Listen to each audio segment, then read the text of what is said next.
นัลด์ทรัมป์ปล่อยกอกอยู่หูจักบอกกอกว้าวมันนะเปิดว้าวเครื่องหนึ่งโอเคปูตินยึดบ่สหายยึดสงครามเอาสันติภาพแลกกันเขาจะค้าขายกับท่านนะท่านปูตินนะโดนัลด์ทรัมป์เอาน้ำลูบหัวใจไว้ว้าวแบบดีๆนิ่งๆส่งวิทย์ก๊อฟส้มมันน่ะลูกเคยไปส่งลูกเคยไปส่งวิทย์ก๊อฟไปต่อรองไปลุมรัสเซียปันแห้งได้ท่าบักโปตีนแห้งได้ท่ามาบัดนี้โดนัลด์ทรัมป์ตัดสินใจหันกอกเข่าไล่ตามไล่ปิดบาดนี้ close ปิดสนิทเลยบาดนี้ปิดสนิทใช่ขอบคุณมากน้องธนพรเจ้าเข้าใจดีที่ลุงเว้าหยังเนาะลุงเว้าหลายบ่ได้เด้อเจ้าเป็นคนเข้าใจเจ้าฟังลุงมาตลอดเจ้าเข้าใจเจ้าฟังอ้ายมาตลอดน้องธนพรเจ้าเข้าใจคักและบาดนี้นะ100%เลยเจ้าเข้าใจบาดนี้นะมื้อนี้เปิดความจริงให้ฟังแล้วบาดนี้ประชาชนสอนนักการเมืองบาดนี้สอนผู้นำประเทศและในตอนนี้พี่น้องในเมื่อโดนัลด์ทรัมป์ปิดเกาะจากเวเนซุเอลาใครต่อไปจะอึดจะหิวเริ่มต้นจากคิวบาตั้งคำถามผู้นำคิวบาตั้งคำถามว่าจะไปหาโซเวียตจะไปหาจีนก็บ่มีแล้วบาดนี้สบายดีเสรีภาษาเฮาสิไปเจรจากับโดนัลด์ทรัมป์ดีบ่ว่าซั่นเฮาสิเจรจากับมาโกโรบิโอดีบ่ว่าซั่นผู้นำคิวบาได้ตั้งคำถามได้พี่น้องเอ้ยแต่ขนาดเวเนซุเอลาเด้โดนัลด์ทรัมป์บ่ถือกันกับรัฐบาลเวเนซุเอลาแต่ว่าผู้รองประธานาธิบดีผู้รองประธานาธิบดีขึ้นมาเป็นประธานาธิบดีสั่วข่าวแทนได้มีความฉลาดทำอิฐแข็งก้าวมาบาดท้ายนี้ขอความช่วยเหลือจากอเมริกาให้ดูแลทุกด้านความมั่นคงความปลอดภัยและชีวิตของนางเองขอให้อเมริกาโคเวอร์คุ้มครองชีวิตเพราะว่าทหารเผด็จการยังอยู่โดนัลด์ทรัมป์ต้องส่งคนโคเวอร์คุ้มครองเขาว่าโคเวอร์คุ้มครองปกป้องชีวิตนางนี้นางประธานาธิบดีคนใหม่นี่นะและจัดการอยู่นี่ตัดทอน้ำเลี้ยงสะเทือนถึงรัสเซียปั๊บสะเทือนถึงลาวแดงปั๊บสะเทือนถึงจีนปั๊บออกกฎหมายให้คำสั่งเงินที่ว่าของมาดูโรเงินของรัฐบาลเวเนซุเอลาที่ยึดไว้นั้นโดนัลด์ทรัมป์จะเอามาใช้ในการบริหารการปกครองบ่ให้องค์กรหรือศาลใดมาตัดสินกักเงินนั้นไว้จะเอาเงินนั้นมาบริหารให้ทหารให้ตำรวจต่อไปแต่ภายใต้การดูแลเบิ่งแยงของโดนัลด์ทรัมป์นี่ฟังเอาดีๆมันเคยมีบ่เคยเป็นบ่แบบนี้รัฐบาลเขมรที่รัฐบาลคนเขมรคนใหม่นี่นะที่จะเข้ามากำประเทศเขมรนี่นะก็แม่นเงินที่หยุดจากบักเจิ้นซื้อจิ้นบักซุนจื้อบักบ่แม่นบักซื้อจิ้นบักซุนจื้อหยุดจากหุ้นเส้นหยุดจากศักดิ์สมบัติของเขมรจะเอามาจ่ายคนเขมรจะมาเปลี่ยนประเทศเขมรเป็นประชาธิปไตยอย่างฟังเอาให้ดีมาแล้วมันจะเริ่มมาแล้วเด้อพี่น้องเด้ออดใจไว้มันสิต้นบาดลามาแต่งสร้างหน่วยป่ายผู้ใดฟังก็เป็นคนฉลาดผู้ใดฟังก็ไม่ใช่โง่แต่มันซื่อบื้อถ้าผู้ใดบ่ฟังเด้อลุงเว้าคำเว้าของลุงนี่ผู้ใดบ่อ่านคักผู้ใดบ่พิจารณาในความเว้าผู้ใดบ่พิจารณาในความรู้สึกในสีหน้าสีตาพวกเจ้าสิเป็นคนซื่อบื้อถ้าผู้ใดฟังความเว้าของลุงนี่อาจจะเว้าเลิกเว้าเปลี่ยนเว้าอันนั้นแต่พวกเจ้าแกะอันสัญญาณออกได้พวกเจ้ากำข้อความได้พวกเจ้าสิเป็นคนฉลาด พวกเจ้าสิเป็นคนเก่งพวกเจ้าสิเป็นคนก้าวหน้าเนอะนี่แหละแต่ลุงไม่ไปไปหย่อนบัตรในไทยนะไม่ได้เป็นไรนะตัตราลุงไม่ได้หย่อนบัตรแต่ลุงก็ภูมิใจนะถ้าเพื่อไทยกับพรรคประชาชนได้ลุงพอใจตัตราลุงมีสิทธิ์พอใจเหมือนนักเพลงเหมือนนักดนตรีเหมือนอาหารการกินไม่ได้กินก็ไม่เป็นไรภูมิใจถ้าได้เห็นแค่มันได้เห็นอิ่มใจเห็นไหมไม่จำเป็นต้องไปบ่อนบัตร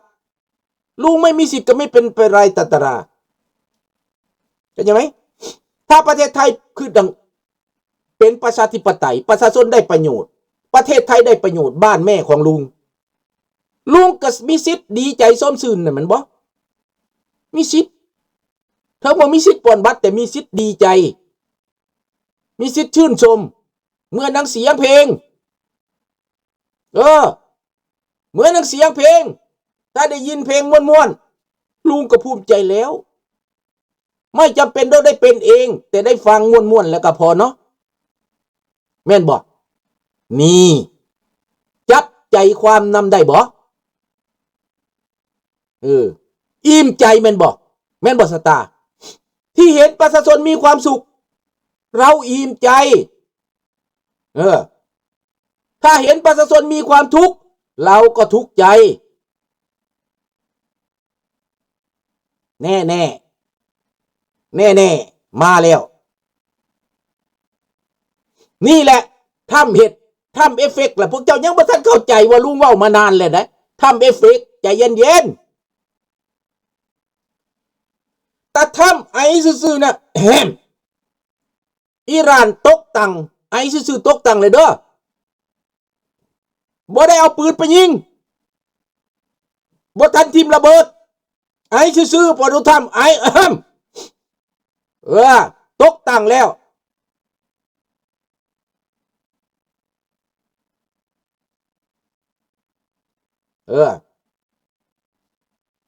รัฐบาลทำในปัจจุบันนี้ถึงจะมีหยังมากีดขวางก็ได้ทำหน้าที่ที่ดีไปแล้วเฮ็ดให้อิหร่านนี่ลุกขึ้นมาจัดการรัฐบาลซัวซ่าอันนั้นรัฐบาลมือเปื้อนเลือดอันนั้นรัฐบาลเผด็จการศาสนาอันนั้นสะเทือนหมดโลกเป็นบ่สมฤทธิ์หลายคนมีภาควิจารณ์แต่ทำส่วนหลายสถานีฝรั่งเศสเดี๋ยวนี้ก็อ่อนแล้ว2-3 วันมานี่เปลี่ยนความคิดแล้วแต่สถานีฝรั่งก็เปลี่ยนแล้วลุงโพเปลี่ยนแล้วได้เปลี่ยนทางแล้วเถียงกันอยู่ในนั้นว่าจังไดเฮาสิบ่ได้ชมเชยทำบ่รางวัลโนเบลนี่ทำสิบ่ควรได้บ่ว่าซั่นขนาดอีได้มัชโดนะที่เป็นผู้ได้รับรางวัลยังพอใจสิมามอบรางวัลให้แต่ว่ามันเฮ็ดบ่ได้แต่ว่าสิเอาแต่อันกะโหลกอันกระโปงกะโหลกนั่นนะกะโหลกแล้วไปมอบให้ก็ได้เป็นสัญลักษณ์ถึงมันจะบ่มีคุณค่าทางด้านการตัดสินใจทางด้านสิทธิ์ก็ตามแต่สิเอากะโหลกนั้นไปมอบให้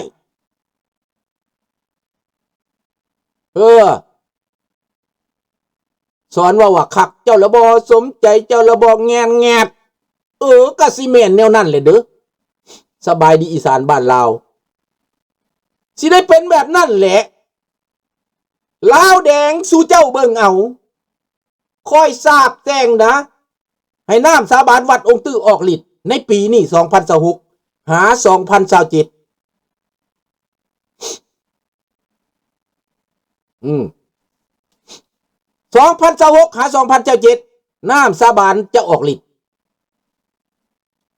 ผู้ใดเป็นลูกบักไก่สอนจะตายดับเสือดับโคตรผู้ใดเป็นหลานบักไก่สอนถ้าบ่ฮู้จักวางตัวก็ตายดับโคตรดับเสือดับแน่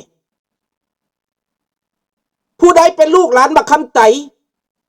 บ่มีบ้านอยู่บ่มีที่อยู่บ่มีบ่อนลี่หอบเงินไปก็บ่ได้เงินในประเทศไทยเงินในธนาคารสวิสที่ถูกยึดเบิด นี่ให้คิดเอาคันมึงมีปัญญาเอาใส่ยนต์ไปรัสเซียก็เอาไปโลดเดี๋ยวนี้เอาไปโลดเด้อเอาไปเดี๋ยวนี้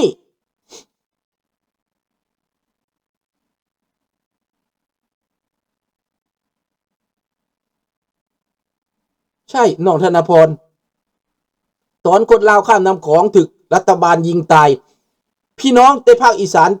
มีความเจ็บปวดมีความเสียใจไม่น้อยคนดีมีตั้งเยอะแม่นบ่คนดีมีตั้งเยอะเดี๋ยวนะ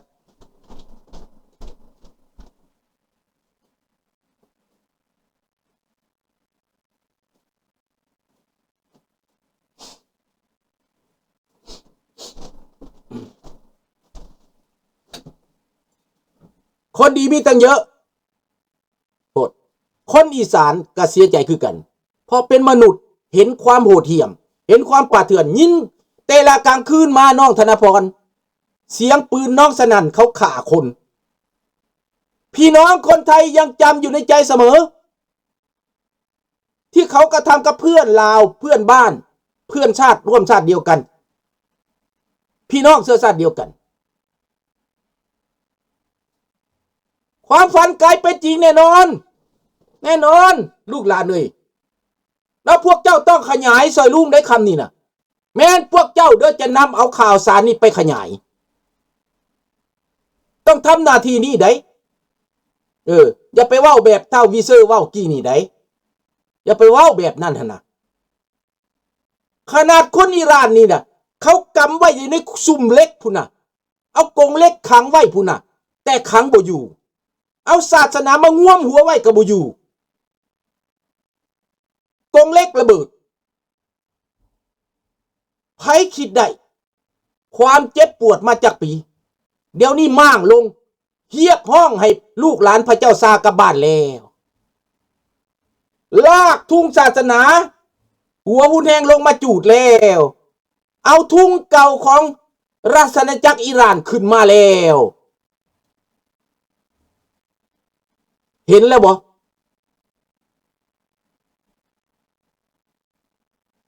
เรื่องสแกมเมอร์มันก็จะไปพร้อมกันเบิดเพราะว่าอเมริกาเขาปราบโลกเขาปราบ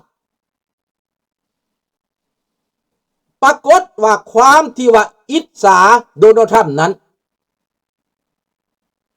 ความที่ใส่ให้ความที่โจมตีความเสียดสีบิดเบือนนั้นกลายโดนัลด์ทรัมป์สำเร็จบาดนี้นะสันติภาพโดนัลด์ทรัมป์สร้างให้หลายประเทศอิหร่านก็สิกลายเป็นประเทศปกติเวเนซุเอลาสิกลายเป็นประเทศปกติซีเรียสิกลายเป็นประเทศปกติปาเลสไตน์สิมีพื้นแผ่นดินอยู่โลกอาหรับสิดีขึ้นตะวันออกกลางดีขึ้นอเมริกาใต้สิเจริญขึ้นค้าขายง่ายมือไปมาหาสู่สิอะไรเข้าเบิด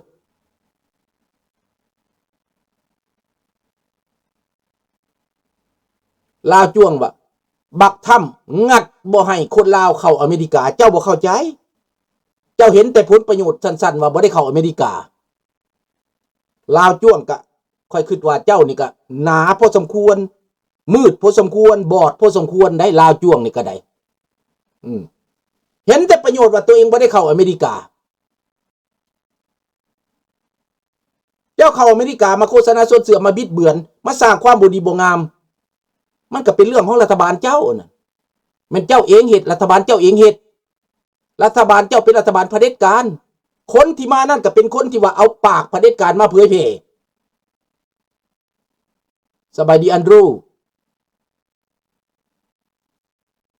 เขาจะหู้ซึกแล้วพวกหูหนวกไตบอดมันก็สิหู้ซึกเบิดนี่เพราะว่าท่อน้ำเลี้ยงมันแตกแล้วหากมันตายแล้วใบมันเหลืองลาแล้วอิหร่านก็เหลืองลาไปน้ำกันรัสเซียก็เหลืองลาไปน้ำกันสิตายแล้ว79 ปีอยู่ในระบอบเผด็จการล้มล้างการปกครองลงหมดแล้วหมดสมคิดเอ๋ยผู้ใดบ่เชื่อก็บ่เป็นหยังเด้อแล้วคัน